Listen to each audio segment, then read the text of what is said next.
Now,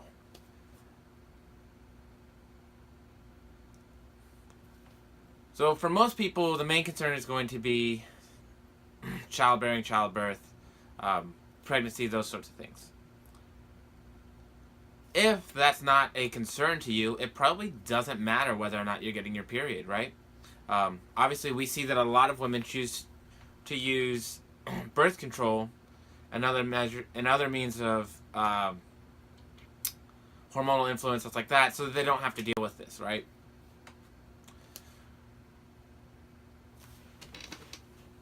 That could be a rough video. What is up to the YouTube people out there? Today we're going to talk about amenorrhea, how those hormones affect you, and the changes in hormones affect you, and what that might mean even for things like cancer.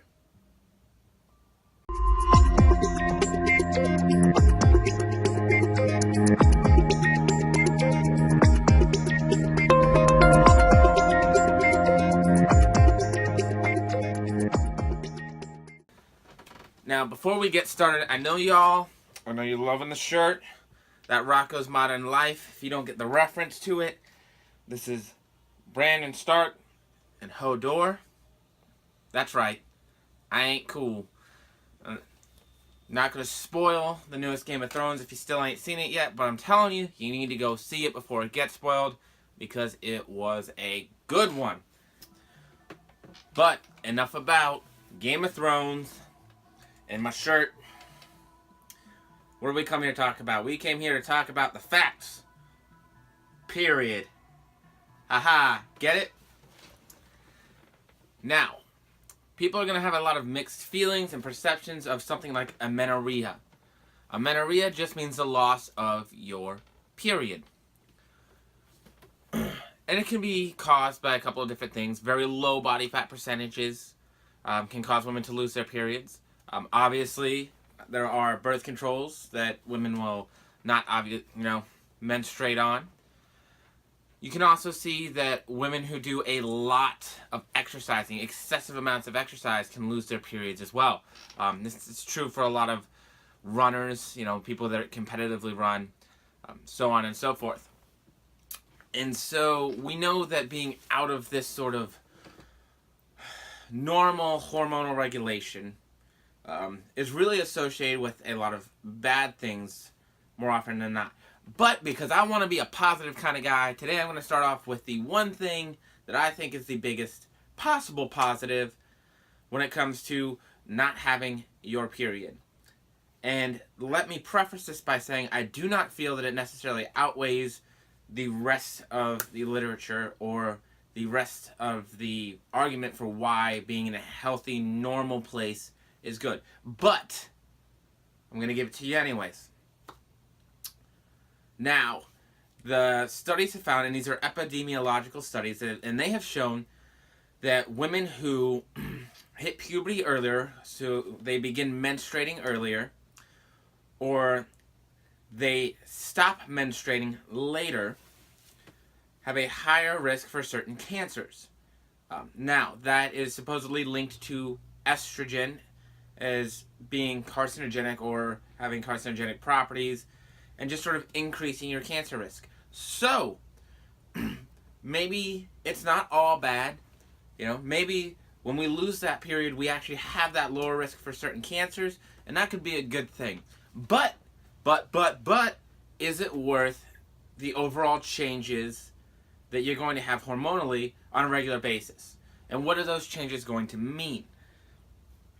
Now that is something that you will have to decide for yourself. We can talk about what those hormonal changes are, though, and what those hormones are often associated with and what they do to your body. So one of the things that we can see during a normal menstrual cycle is that estrogen is going to rise, it's going to peak, it's going to drop, and it's going to start to rise again. Alright, so what does estrogen do? What's it sort of associated with? Well, we know that estrogen is associated with developing the female sex characteristics, breast tissues, that sort of thing, and so on. We've also discussed that estrogen might also affect how certain cancers grow or how carcinogens are dealt with in the body. One of the other things that estrogen does is it can affect bone density, which is why we see that bone density can be a bigger issue in females than in males. We also know that it affects how you retain water and sodium. And so that's why a lot of the times when we see that our cycle is coming up, we can see a jump up in weight quite often if we're not paying attention to those things. Not really a big deal during any kind of off-season or non-contest prep, but if you're getting ready to hit that as you get onto stage, definitely something that you need to be very conscientious of to make sure that you deal with that so that you can bring the best package to the stage. Now, the other big one is going to be progesterone. And that's going to give you most of your PMS-like symptoms. So aching, drowsiness, changes in appetite, cramping, those sorts of things. So keeping that in mind, these are going to be our two main players. And so what we want to refer to it as is secondary amenorrhea. It means that we are missing the period of the menstrual cycle due to something else. This could be, again, overweight, underweight, excessive exercise, pituitary gland issues, or hormonal issues. Something like taking birth control is going to induce that. And again, there's not necessarily a huge health concern to be thought of with this. It's just one of those things that happen, right? And so when we look at that, it really comes to be more about, is it worth it to you? Just like anything else that you do with health and fitness, there's this happy window of normal health where everything's in check and working properly, and those normal physiological functions are happening. Obviously, as we get very stage lean, we see these things start to drop out. Menstrual cycle normally ends, and that's just sort of part of it. Normally when we talk about health, we talk about things being within homeostasis, right? So it's within this normal range where everything functions the way it's supposed to function. So it is very easy to get out of that normal range where everything functions, especially how it's supposed to function. Now, when we talk about homeostasis as a whole, you can't get very far out of that without really dying.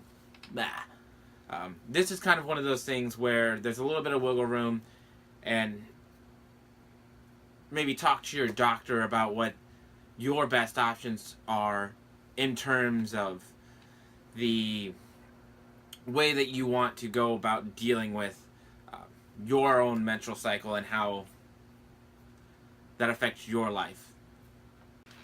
Now, the reason why you should pay attention to amenorrhea and how long you're in there is there are some things that can be associated and that might be at risk if you've been in a state of amenorrhea or secondary amenorrhea too long. We can see that reproductive ability might be negatively affected by that. So if you're wanting to have kids later on down the road, that might be something that you want to keep in check or minimize the amount of time that you're dealing with. You can also see things because your estrogen levels are being lowered on a overall scale. Facial hair. You can also see that there might be a reduction in breast tissue, as well as other types of secondary sex characteristics that might be changed. This is really the big one for me, and it's that it might put you at a higher risk for PCOS. And PCOS is polycystic ovarian syndrome, where essentially you have cysts on your ovaries. PCOS is definitely not something that I would wish on anybody by any means. It's rough. It makes the entire weight maintenance, it can create a lot of issues. So these are definitely some reasons why you might want to minimize the amount of time that you are experiencing that secondary amenorrhea, to be in that normal physiological, again, the balance or the homeostasis.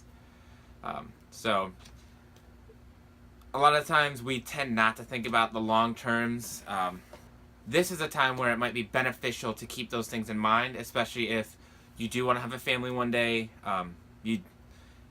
There are some things to really consider in how you deal with your health, your body fat percentage, your exercise, all those sorts of things.